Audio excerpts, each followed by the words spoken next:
moi, il me semble qu'il y a à faire attention à la communication ministérielle et présidentielle qui font comme s'ils étaient face à un problème qui vient de l'extérieur, alors qu'ils font partie des causes du problème.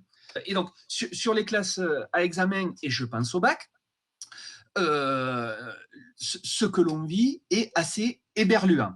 Parce que dans les commentaires, les témoignages dont vous avez rendu compte, on voit bien que on est face à une situation un peu d'improvisation au gouvernement. Le ministre voudrait nous faire croire que tout avait été anticipé, etc. Bon, on voit bien que ça tient pas 5 minutes.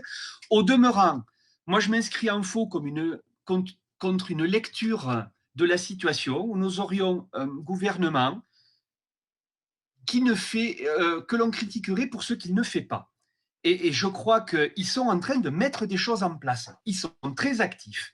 Et les politiques précédentes qui ont participé à la crise, et je vais y revenir, hein, parce que quand même, le massacre du système de santé, il participe à la crise, à l'ampleur de la crise qu'on vit.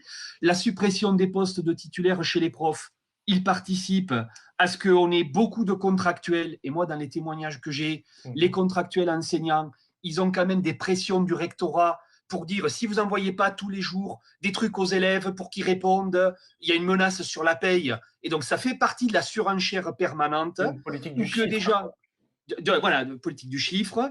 Et que le ministre a dit continuité pédagogique. Ben, chiche, pour avoir de la continuité pédagogique, il faut avoir des enseignants en continu, puisqu'on le prend au mot.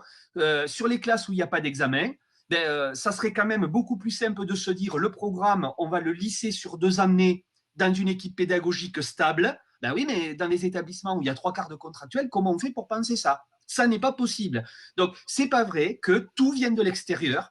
Les politiques qui ont cours depuis des années d'austérité ont rendu notre pays vulnérable à une crise de cette ampleur. Voilà. Donc, évidemment que cette crise-là, il était difficile de l'anticiper dans sa violence et dans ses conséquences, mais ça fait partie des données du problème. Si le ministère a éliminé des dizaines et des dizaines, voire des centaines de jeunes l'an dernier en leur faisant croire que c'est parce qu'ils avaient mal rempli le CV, mal rempli Parcoursup.